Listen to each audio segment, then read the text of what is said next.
Bonsoir, bienvenue sur Horreur à la carte. Partageons quelques histoires ensemble en explorant ce recueil et délectons-nous de cette angoisse. Si ce n'est pas encore fait, je vous invite à rejoindre la communauté en vous abonnant et en activant les notifications. Je vous invite aussi à noter dans les commentaires là où les histoires qui vous auront fait frissonner.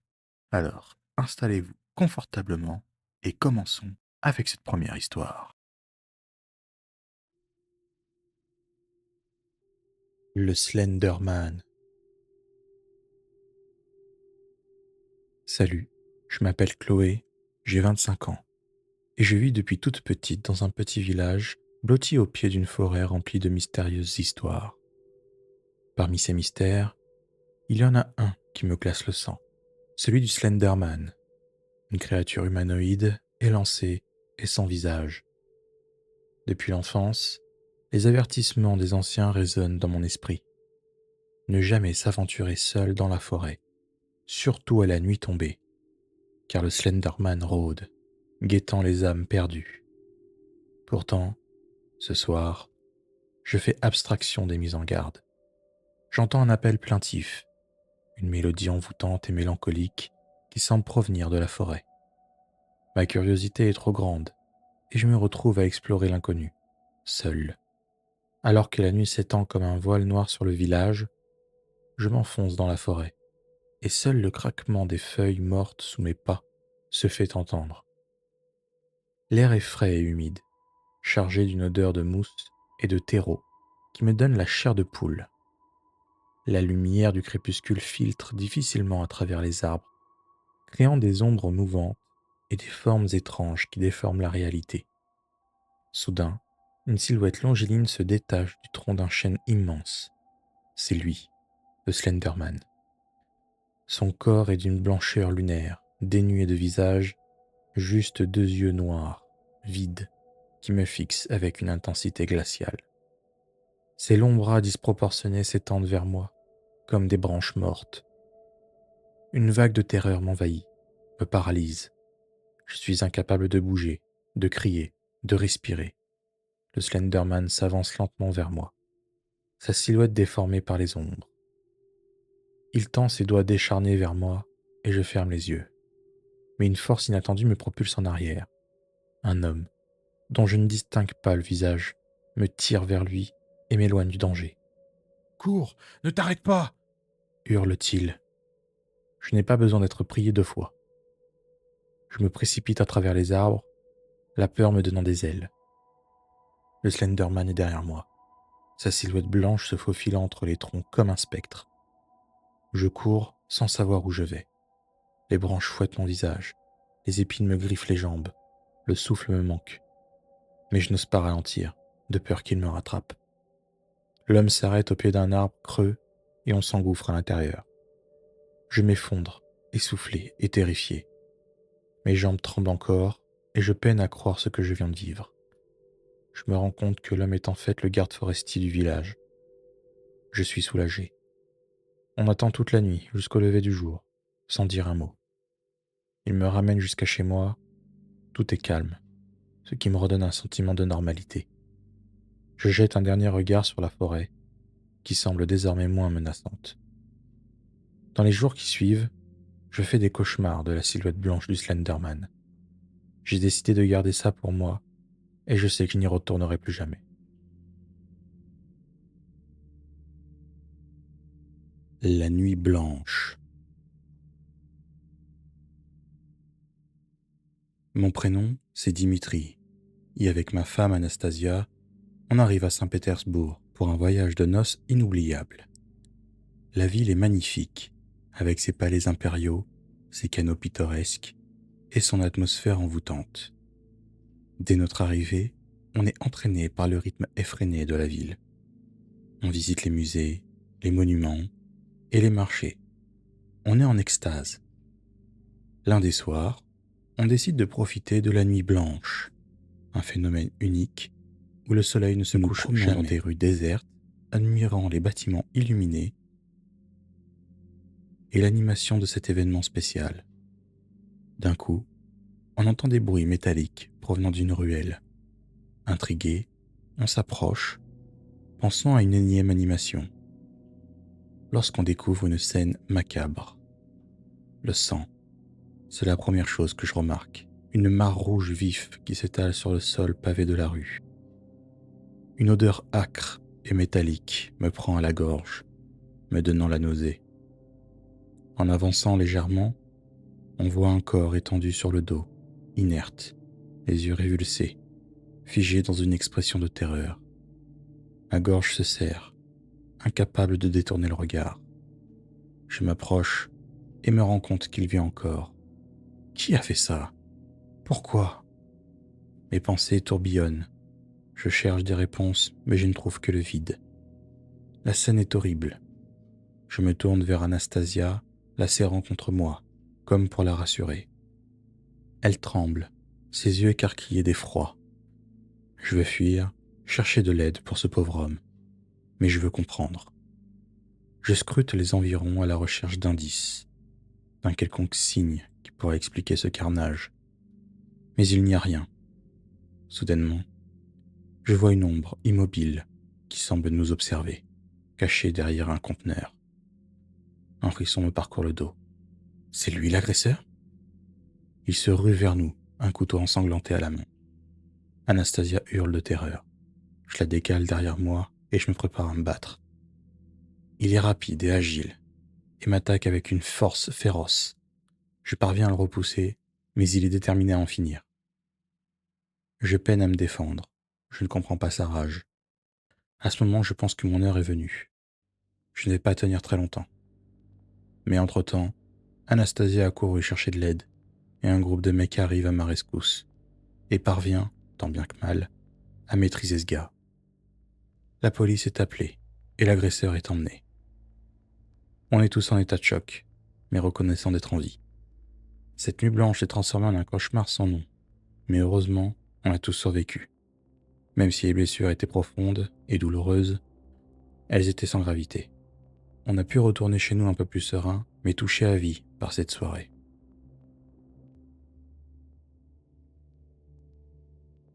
Les dents de la forêt. Je m'appelle Marco, j'ai 48 ans, et je vis dans un petit village de Serbie avec mon fils Milan, âgé de 16 ans. Nous sommes entourés de forêts denses et sauvages, que nous parcourons souvent pour chasser et cueillir des champignons.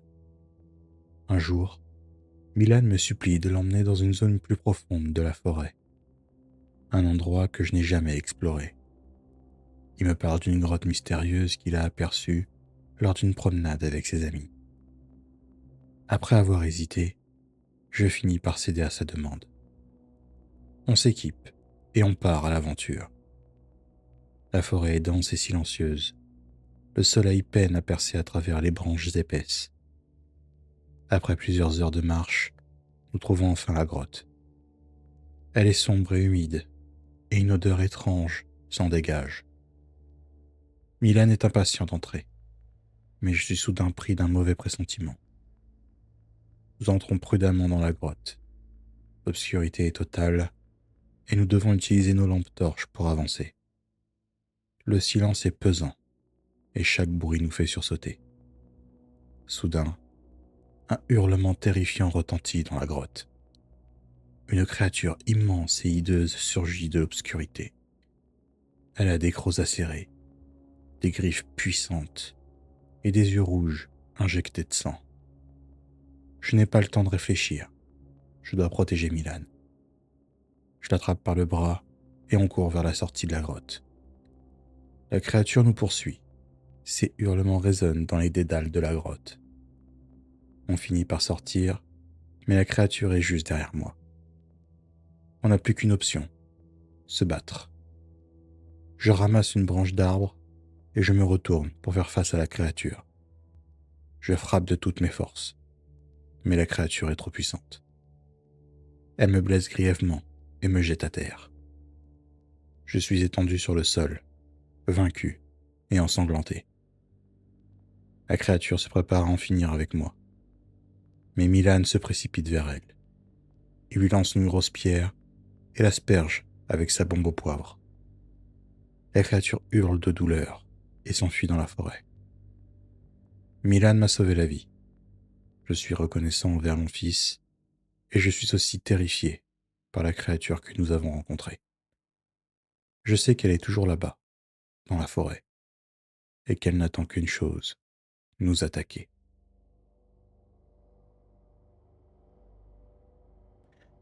Fausse amie. Je m'appelle Cheyenne, j'ai 31 ans, et je vis à Billings, dans le Montana, depuis toujours. Mon histoire s'est passée il y a 4 ans, en 2020. Je suis enceinte de 6 mois, et j'attends mon premier enfant avec impatience. La vie n'a jamais été aussi belle pour moi. J'ai décidé d'avoir mon enfant seul, par choix et par conviction. Je suis une femme forte et indépendante, et je suis certaine que je ferai une mère formidable. Je suis entouré par une grande famille unie. Un jour, alors que je me promène dans le parc, je rencontre une femme très gentille. Elle s'appelle Livia, elle est blonde, mince, avec de beaux yeux bleus. On se lie très vite d'une très grande amitié. On s'appelle et discute pendant des heures au téléphone. Elle me raconte qu'elle a perdu son enfant il y a quelques années, et que depuis peu, avec son mari, ils ont décidé d'adopter. Elle semble compatissante et compréhensive, mais je ressens une certaine fausseté dans ses paroles. Les jours passent et on est de plus en plus proches. Je lui propose tout naturellement d'assister à mon accouchement le jour venu, ce qu'elle accepte. Quelques semaines plus tard, je suis sur le point d'accoucher. Je me rends à l'hôpital, accompagné d'Olivia. Elle est présente à mes côtés, me rassure et me guide. Après la naissance de mon fils Liam, de retour chez moi, je la trouve un peu bizarre. Elle me fixe avec une intensité qui me met mal à l'aise. Je me dis que peut-être cela fait renaître des souvenirs de son enfant perdu. Alors je n'en tiens pas compte. Elle se propose de rester avec moi les premiers jours pour m'aider. J'accepte volontiers, car j'étais loin d'imaginer la fatigue que l'on peut ressentir à l'arrivée d'un nouveau-né. Un soir, je me lève et comme à mon habitude, je vais vérifier que mon fils va bien. Sauf qu'en arrivant dans sa chambre, je ne le vois pas dans son lit. Je me précipite dans la chambre d'Olivia, pensant la trouver avec lui. Mais elle non plus n'est pas là. Ses affaires non plus d'ailleurs. Je panique immédiatement. Je fouille partout, mais ils ont disparu. Je suis dévasté. Mon bébé a été kidnappé par cette femme que je croyais être mon amie. Je suis déterminé à le retrouver, quoi qu'il en coûte. J'appelle la police, anéanti. Ils interrogent les témoins et explorent chaque piste. Les heures passent à une vitesse folle. Au petit matin, ils retrouvent mon fils sain et sauf, dans les toilettes d'une station-service, à 1 heure de chez moi. Mais Livia n'est pas avec lui. Elle est en fuite. La police a continué de la rechercher, mais elle semble avoir disparu dans la nature. Je ne sais pas ce qu'elle voulait faire de mon fils, et pourquoi elle m'a fait ça. Mais je suis certaine que c'est une femme dangereuse. Je suis reconnaissante qu'on ait retrouvé mon bébé, mais je ne pourrai jamais oublier la peur et le traumatisme que j'ai vécu. J'ai déménagé à la suite de ces événements. Je vis dans la propriété de mes parents, à l'abri et en sécurité. Et mon fils est en parfaite santé. Il respire la joie de vivre, et c'est tout ce qu'il me faut.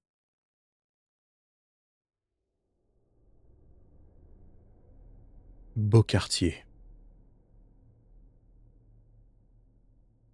Je m'appelle Jinwoo, j'ai 28 ans, et je viens d'emménager à Gangnam, un quartier chic de Séoul. J'ai toujours rêvé de vivre dans ce quartier luxueux, et l'opportunité s'est présentée. Je travaille dans un grand restaurant en tant que cuisinier. Dès mon arrivée, je suis frappé par l'atmosphère opulente du quartier. Les gratte-ciels flambant neufs, les boutiques de créateurs et les restaurants étoilés Michelin me donnent l'impression d'être dans un autre monde. Mon nouvel appartement est situé dans un immeuble ultra-moderne, avec une vue imprenable sur la ville. Tout est parfait, du sol en marbre au meuble design. Je me sens enfin chez moi. Les jours qui suivent, je décide d'explorer mon nouveau quartier. Je me promène dans les rues immaculées lorsque je croise une jeune femme d'une beauté saisissante. Elle est vêtue d'une robe Chanel et porte des talons vertigineux. Je suis immédiatement charmé par son sourire énigmatique et ses yeux couleur d'ambre. On engage la conversation et je découvre qu'elle s'appelle Minseo. Elle est artiste et habite dans l'immeuble d'en face. Je suis obsédé par elle. Sa beauté, son mystère et son talent me fascinent. Je passe des heures à observer son appartement depuis le mien, espérant l'apercevoir. Un soir, je la vois sur son balcon, en train de peindre. Je suis subjugué par la grâce de ses mouvements et la beauté de son art. Elle me regarde et me sourit. Elle est magnifique. Je décide de lui écrire une lettre pour lui exprimer mes sentiments. Le lendemain, je dépose ma lettre dans sa boîte aux lettres. Je suis impatient de connaître sa réponse, mais je ne la vois pas de la journée. Le soir, je me rends sur mon balcon pour la voir, mais elle n'est pas là non plus. Quelques jours passent, mais je n'ai aucune nouvelle. Aucune lumière ne s'allume chez elle. Inquiet, je décide de frapper à sa porte. Personne ne répond. Je commence à me faire du souci. Elle ne m'a pas prévenu de son absence. J'appelle donc la police. Lorsque les policiers arrivent, ils forcent la porte de l'appartement. Minseo est allongée sur le sol, inanimée. Elle est sans vie. Je suis dévasté, anéanti. La femme que j'aimais a cessé de vivre, et je ne sais pas qui a pu faire ça. La police me questionne, mais je n'ai aucune information à leur donner. Une semaine plus tard, la police découvre que Minseo avait un ex-petit ami, un homme violent et possessif, dont elle avait peur. Il l'a traquée, l'a menacée et la suivait partout. Jusqu'au jour où il nous a vus ensemble. Il était fou de jalousie, il ne supportait pas l'idée que Minseo soit avec quelqu'un d'autre. Il a mis fin à ses jours dans un accès de rage. Je n'arrive pas à croire que quelqu'un ait pu faire du mal à une femme aussi douce et gentille que Minseo. Je suis rongé par la culpabilité. Si je ne l'avais pas rencontrée, elle serait peut-être encore en vie. Cet homme a été arrêté et condamné à la prison à vie. Si ces histoires vous ont fait frissonner, n'hésitez pas à liker, à vous abonner et à activer les notifications pour les prochains épisodes. Un serveur Discord et une chaîne TikTok sont également disponibles, dont les liens se trouvent en description. Prenez soin de vous et à bientôt, j'espère.